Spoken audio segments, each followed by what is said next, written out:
Hello everyone, magandang umaga po sa inyo lahat and welcome back to my channel. So, kung makikita nyo, ayan po, may binili na naman po akong scrap.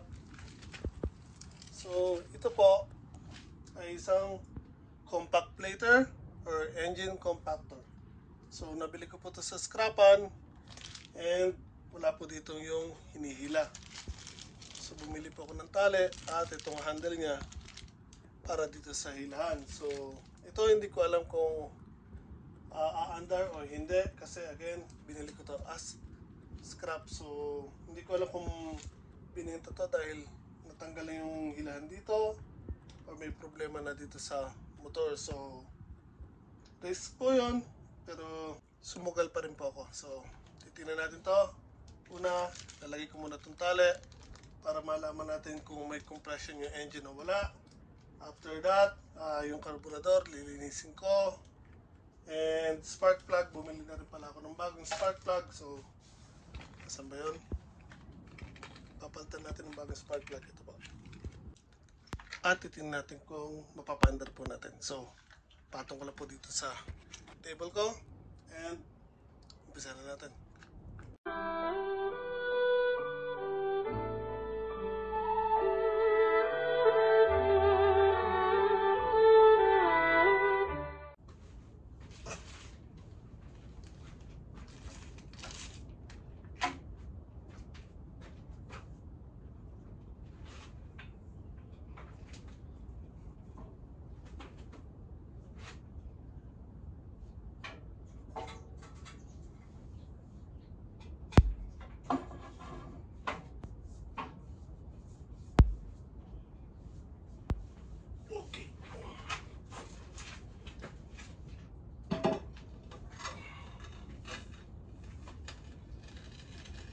Ito na mabasag.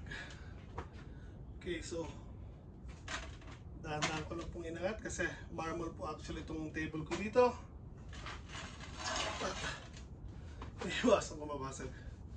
Grabe, bigat siya. So again, tatanggalin ko muna itong cover na to kasi lalagyan natin itong tali.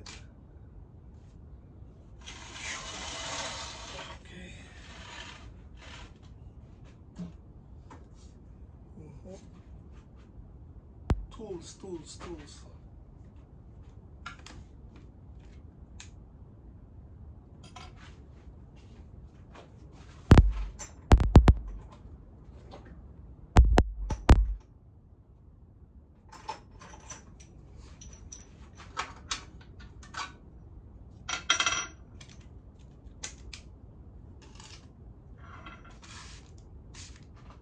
So para sa mga baguhan po dyan na first time makakapanood dito sa channel ko, hindi naman po palagi pero malimit or most of the time pag nakakita po ako ng mga katulad po nito ng mga makina or tools na sa tingin ko ay pwede kong ayusin pero not necessarily ay naayos ko palagi. Meron din po syempre ako nabibili ng mga hindi po natin naayos, pero again risk po na kinukuha ko po yon kasi nga if ever na mapagano ko siya, magkakaroon po ko ng ganong gamit.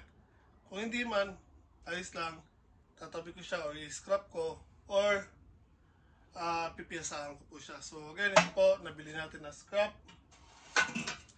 Ang tangke niya po kasi malinis, so isa pong pointon or plus kung bibili kayo ng mga ganito kasi po kung mabibili nyo po puro kalawang yung tangke nun, medyo hindi na po maganda. Pero since malinis ang tangke nito, ibig sabihin bago nagkaroon ng problema ginagamit to or hindi nakastock, ibig ko sabihin. Pero kasi matagal lang mga nakastock, so hopefully nagkaroon lang siya ng problema dito sa tali, nalagot or nawala, natanggal, hindi niya maayos. Hopefully. So, still not sure. So again, para makasigurado, binili ko na rin siya ng bagong spark plug. Tinanggal ko na yung luma. So, after ko ayusin to, papalitan natin yung spark plug at lilinisin po natin yung carburetor.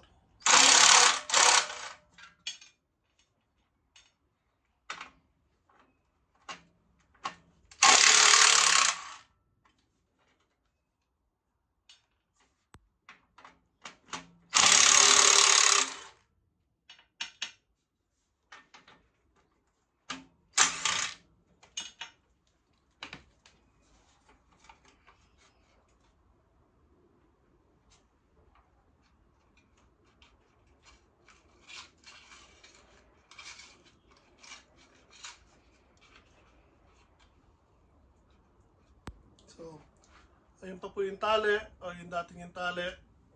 Ayun o. So, nalagot po siya.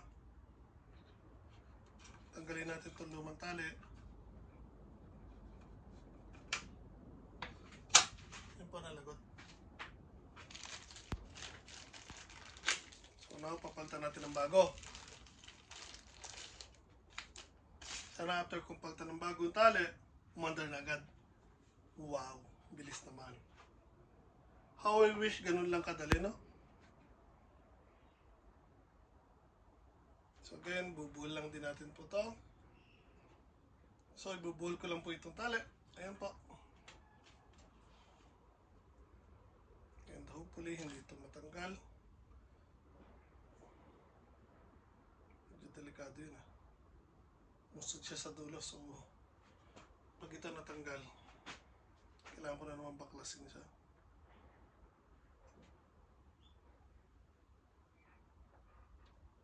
I-adjust natin o i-usod natin. Kasi medyo delikado pagka ito. Nilagyan ko po siya ng allowance, kaya nga lang nung pagkakahila ko, nag-roll po siya at pumunta po sa dulo. So hindi po natin pwedeng ibalikin ng ganyan.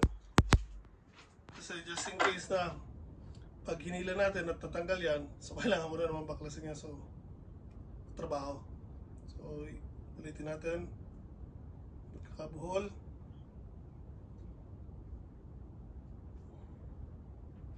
Okay, so yan po, na-adjust na po natin. Now, ibabalik natin dito.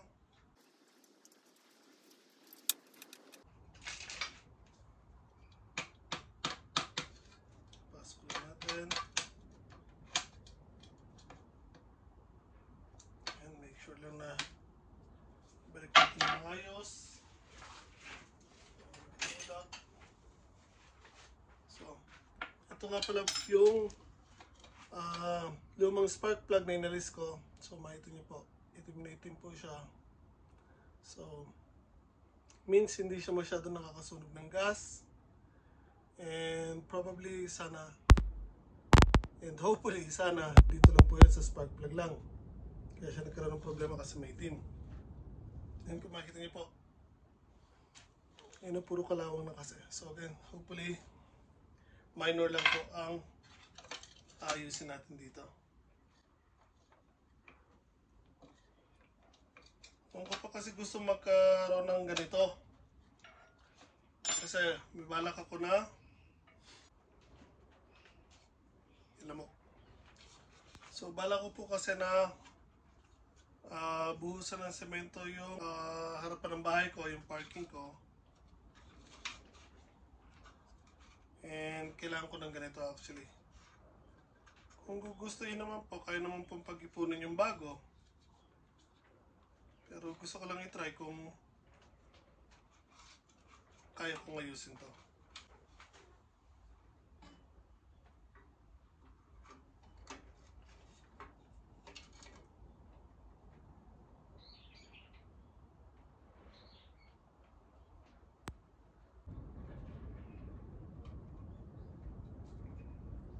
Medyo mahirap palang ipasok to sa loob. So, kailangan ko ng long nose driver, hindi ilong na mahaba.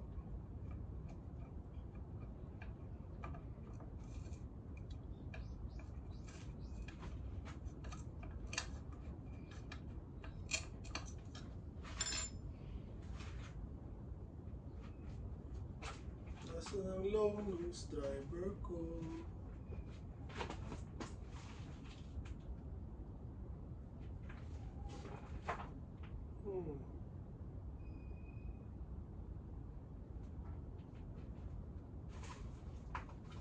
Yan ang hirap pag hindi naglilinis ng talyer.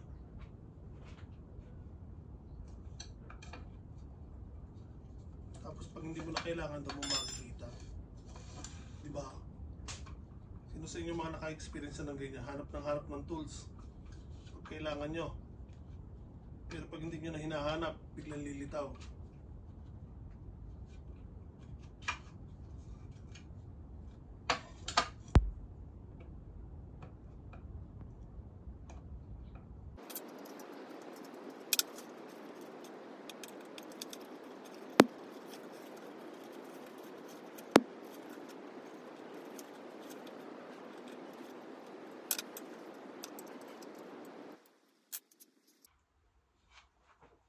so yun po. Ilagay ko na po itong tali. Hopefully mapagana natin. Now, oh no. So ito nabili kong handle. Maliit na. Iba pa yung size ng butas. So hindi ko alam yun. Pero kailangan natin paganahin to.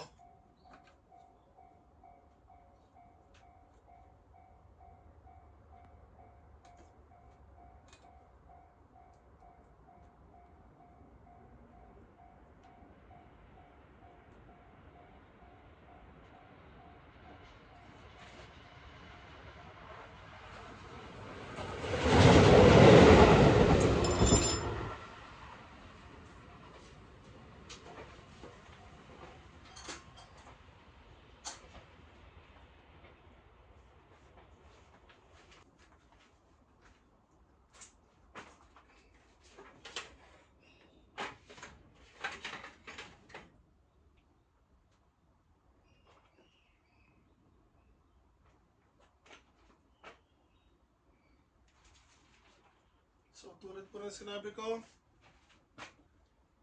iba po to. Itong handle na nabili ko, pang grass cutter. So, maliit yung butas. So, pansamantala, lagyan muna natin ng kung anong pwede natin ilagay. Kasi ang kailangan lang naman natin, magamit natin na hilahan.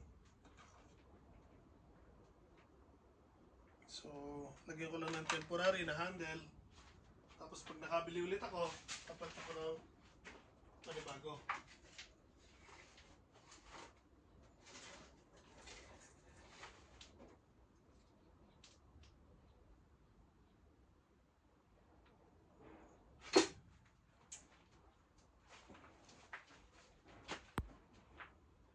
Hanap lang tayo ng pwede natin gamitin.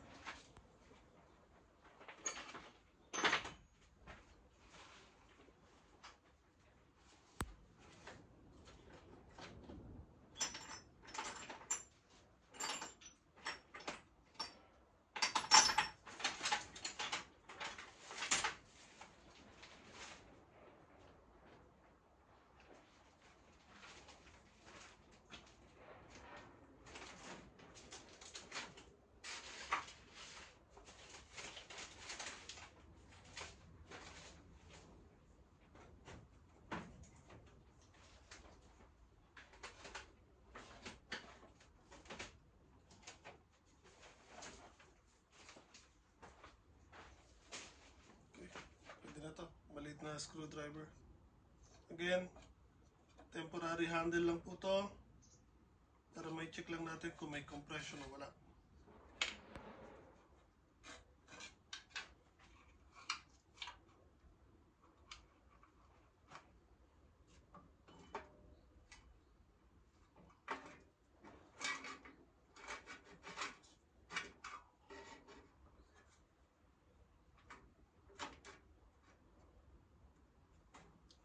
Balik lang muna natin itong mga tornilyo para ma-check natin ang compression nya.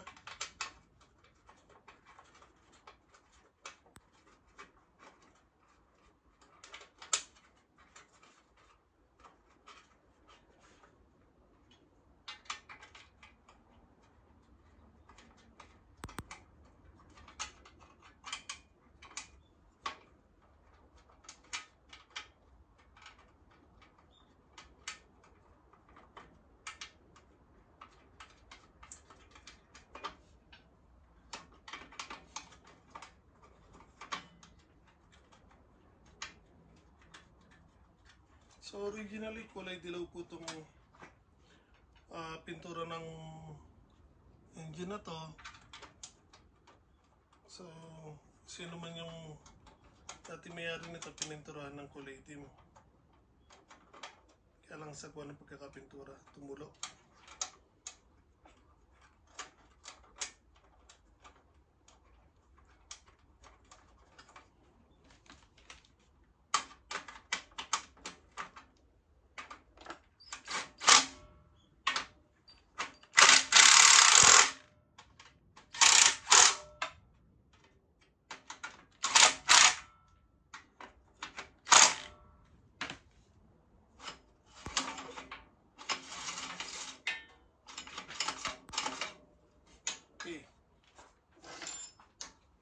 Kita nyo, hindi bumalik ng sagad. Kasi, malaman kung bakit. Tinanggal ko yung spark plug na luma. Hindi ko pa binabalik yung kapalit. Kaya syempre, hindi gagana ng compression yan. So balik muna natin to.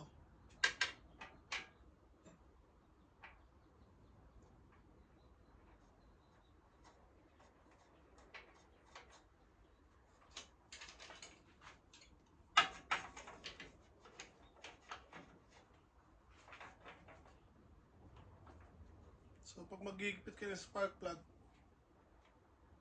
pitan nyo lang ng kayusan lang po. Huwag yung parang gigil na gigil kayo sa pag babalik niya or pagsasarado. Kasi baka masira yung thread niya. So now, check ulit natin.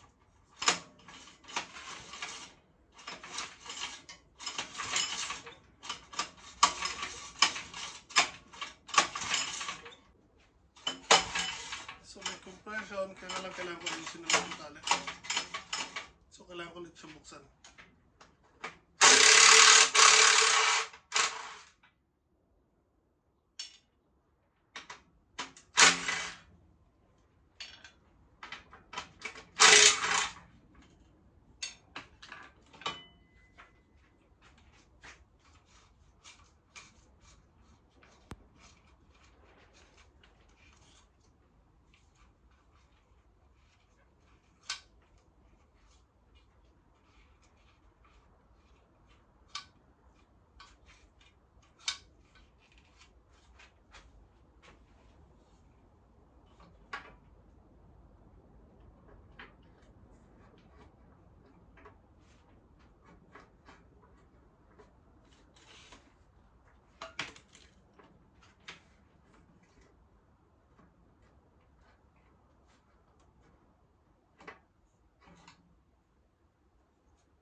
Lamok.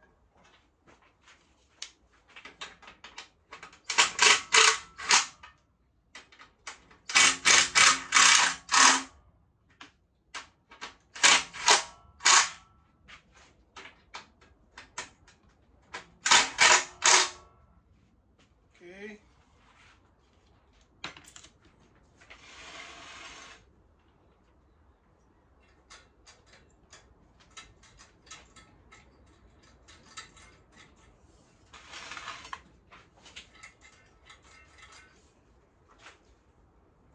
I need my contact cleaner. So, ito po yung contact cleaner or parts cleaner. Kung ano po yung mga dumi na mong kalawang or alikabok, in-spray nyo ito, tatanggal po. So, para mag-loosen lang yung ibang connection dito sa carburetor, sa labas. Check lang po kasi natin.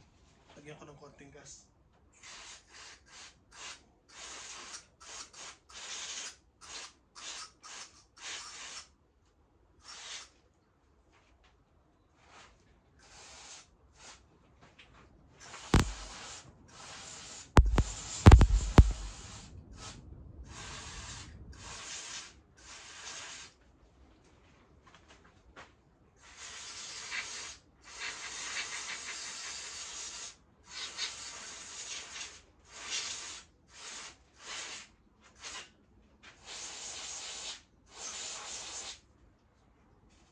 Okay. So, yan, medyo nag-loosen na. Now, lagyan ko naman ng Gogoro ko, parang equivalent sa WD-40.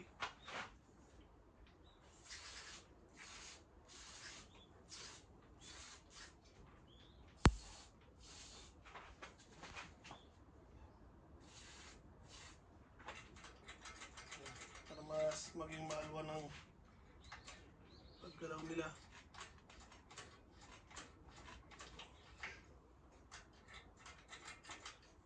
Okay, now, I think baba ko muna ito. Kasi again, mahirap kilain pag nasa taas. So, lagay ko na ito sa baba.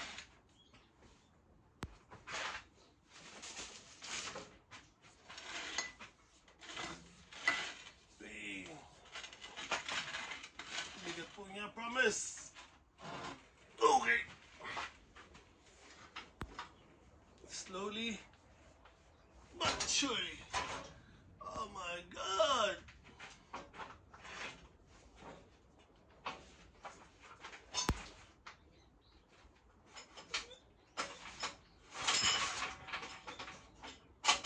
Problema ko dito sa spring. Okay. Alright. Samantala, lagyan muna natin ng gas. So, meron ako po ditong gas na ginagamit ko para sa grass cutter. Lagay lang tayo ng konti.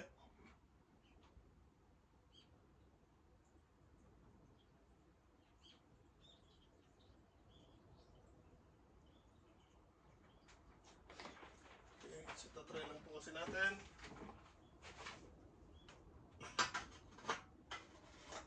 Lagyan natin.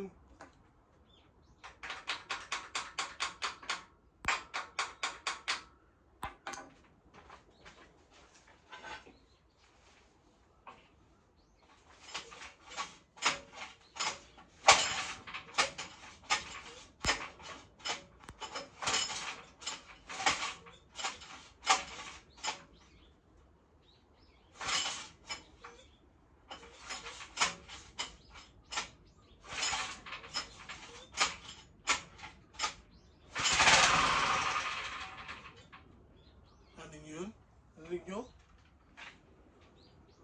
So, aandar po siya.